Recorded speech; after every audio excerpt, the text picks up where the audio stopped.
Hi everyone, hope you are well. Welcome to this brief talk where I will discuss change impact assessment or detailed change impact assessment. If you have seen my earlier videos where I have defined what change management is and other key pillars of change management such as training or stakeholder analysis, coaching, etc. And today I'm going to talk to you about change impact assessment or detailed change impact assessment. By the way, if you are watching my video for the first time, my name is Alok. I am a change manager based in Sydney, Australia. And welcome to my network. I hope together we will discover a few things about change management and this will help us professionally. We can hopefully learn from each other. Now, let's start with a question. Why change impact assessment is important? It's simple. If you don't know what the changes are and how it has impacted your stakeholders, how do you manage their impact? To prepare, equip and support people who are impacted by the change, it's probably the most important set of activities that you are going to do now. Without change impact assessment, you cannot design a communication plan, you cannot actually design any training, and you don't know how you will support the business or how the project will support the business who are impacted by the changes after the change has gone live. Now let's come to the point, which is probably the most important part of the day. How do you do change impact assessment? Now, from my experience of many years, the best way to start is, now it might not, many people will challenge this and I'm happy to be challenged. I actually start by reading the business requirement document, a document which is not done by a change manager. It is done by a business analyst, and I will explain why. The business requirement document or BRD is the most important document to start with because it documents what the changes are. For example, is it a process change? Is it a technology change? Or is it something, there is something more to it? A good written BRD actually gives you a lot of insights into what the changes possibly could be. And once you identify those changes, you can actually put the people aspect to it. Okay, so this is a process change. So what does it mean for group A? What does it mean for group B? Or if it's a system change, you can repeat the same set of questions. If you feel that the business requirement document or BRD has not addressed those questions, it is actually a unique way for you to show your analytical ability, and you can speak to the project manager and the business analyst about those missing links. You can also speak to the sponsor about it if you feel you are not getting enough response. But yes, if you ask me, the BRD is the most important document for you to start with. In order to do the change impact assessment, the normal tool that you use, or I choose to use, is Excel. So in one column, you'll note down the changes in each line, and the source for me is obviously the BRD. If that is not clear, sometimes it's a good idea to speak to the business analyst, or if there is a technical subject matter expert, to validate your understanding that I believe these are the changes, have I got it right?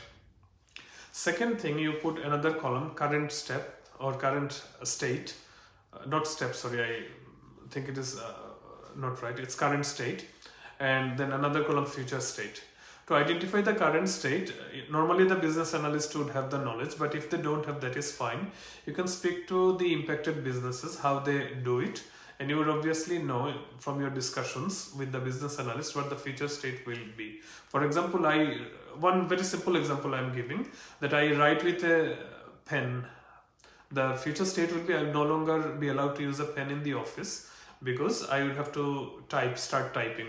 So what is the gap here? The gap here is that I don't know how to use the computer. So the impact is I will have some sort of uncertainty, and how would you manage it? To make sure I can do the work, you have to train me in how to use a computer. So that's the format you use. You identify the current state, then the future state, where the gap is, what the impact could be. Is it a high impact or a low impact or medium impact? And what sort of mitigant you are going to use.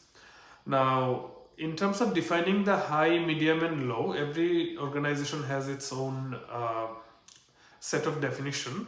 If they don't have it, I would say speak to your people leader or the project manager. I would say most mature organizations that are mid-level, they have mid-level maturity of change management, they would have these definitions ready. If not, you discuss with your stakeholders and come up with a list of high, medium, and low.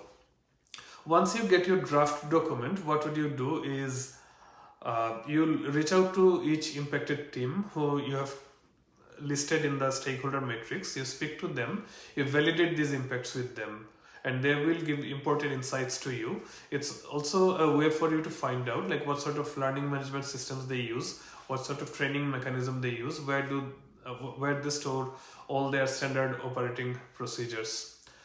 The best way to do an impact assessment is keep it iterative. Like there is an agile principle called BINDI, or build interactively, develop iteratively. It actually goes through a round of changes. Like it's not a one-off process. So keep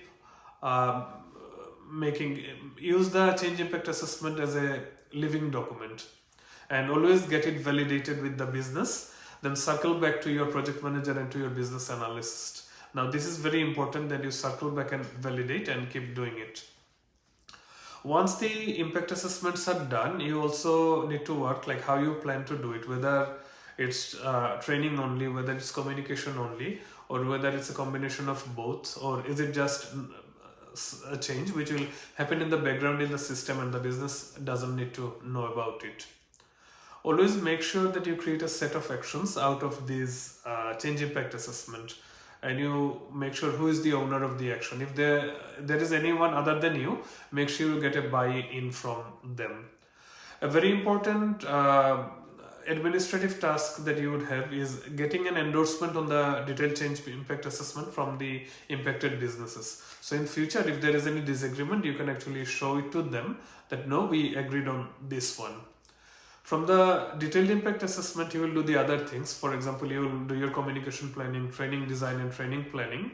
But if you have done the change impact assessment well, you will be successful in the other tasks. The change impact assessment document is a very strong enabler for you to be able to do other tasks well.